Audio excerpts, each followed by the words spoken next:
Sitting around the campfire singing songs of yore, playing till my fingers are sore 'cause they always want one more. Yeah, we're sitting around the campfire singing songs of yore, playing till my fingers are sore on the Campfire Troubadour. Well, a good day to you fine gentlemen and ladies. Thank you for joining me today for a wee bit of singing and a wee history lesson. Now, they call me Two Wives, the Campfire Troubadour, singing songs of yore and songs about yore. Now, today, I'll be singing a song that should be familiar to many of you, called The Battle of New Orleans. Now, this song was written by Jimmy Driftwood. Now, he wrote this song to spark the interest of his high schoolers, students, about history in general, and in this case, about the War of 1812.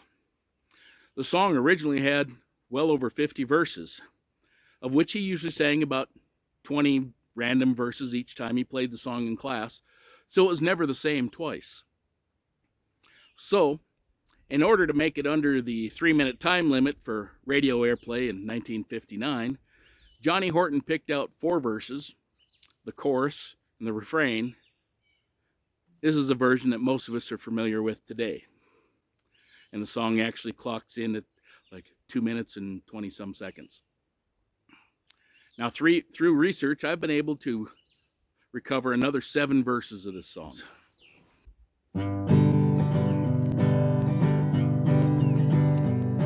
In 1814, we took a little trip along with Colonel Jackson down the mighty Mississippi.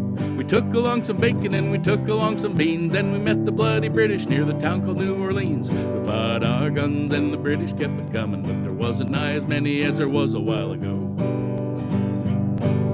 We fired once more and they began a running on down the Mississippi to the Gulf of Mexico. Well, I seed Mars Jackson a-walking down the street, a-talking to a pirate by the name of Gene Lafitte. He gave Gene a drink that he brung from Tennessee, and the pirate said he'd help us drive the British in the sea. Now the French said, Andrew, you'd better run, 'cause Pakenham's a-comin' with a bullet in his gun. Old Hickory said that he didn't give a damn, 'cause he's gonna whip the britches off of Colonel Pakenham. And we fired our guns and the British kept it coming, but there wasn't nigh as many as there was a while ago. We fired once more and they began a running on down the Mississippi to the Gulf of Mexico. Well, we looked down the river and we see the British come, and there must have been 100 of them beating on the drum. They stepped so high and they made the bugles ring. We stood beside our cotton bales and didn't say a thing. Now old Hickory said we'd take him by surprise if we didn't fire muskets till we looked him in the eyes. We held our fire till we seed their faces well, and we opened up our squirrel guns and really gave them hell. We fired our guns and the British kept it coming, but there wasn't nigh as many as there was a while ago. We fired once more and they began a running on down the Mississippi to the Gulf of Mexico. Well, they ran through the briars and they ran through the brambles and they ran through the bushes where a rabbit couldn't go. They ran so fast that the hounds couldn't catch them on down the Mississippi to the Gulf of Mexico.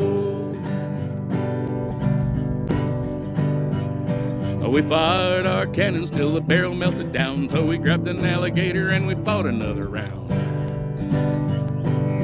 We filled his head with mini balls and powdered his behind, and when we touched the powder off, the gator lost his mind. Well, they lost their pants and their purty shiny coats, and their tails was all a-showing like a bunch of billy goats. They run down the river with their tongues a-hanging out. They said they got a licking, which there wasn't any doubt. 'Cause we fired our guns and the British kept it coming, but there wasn't nigh as many as there was a while ago. We fired once more and they began a running on down the Mississippi to the Gulf of Mexico.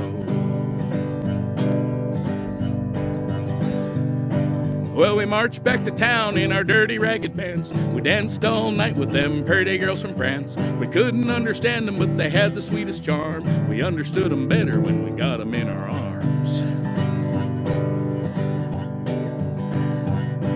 Now the guide who brung the British from the sea come a-lippin' into camp just as sick as he could be. He said the dying words of Colonel Pakenham was, "You better quit your messin' with your cousin Uncle Sam." Then we fired our guns and the British kept a-comin', but there wasn't as many as there was a while ago. We fired once more and they began a-runnin' down the Mississippi to the Gulf of Mexico.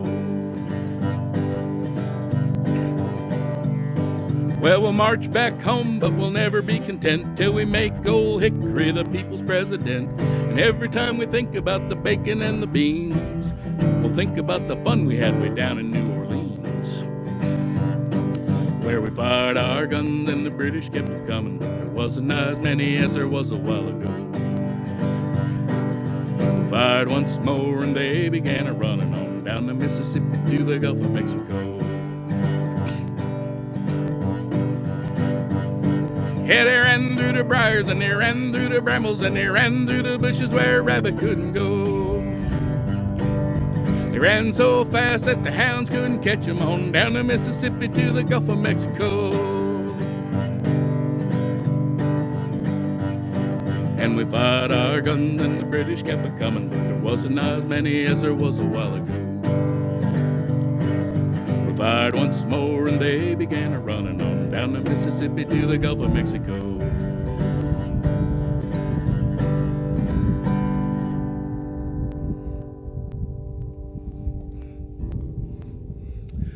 And there you go, the Battle of New Orleans.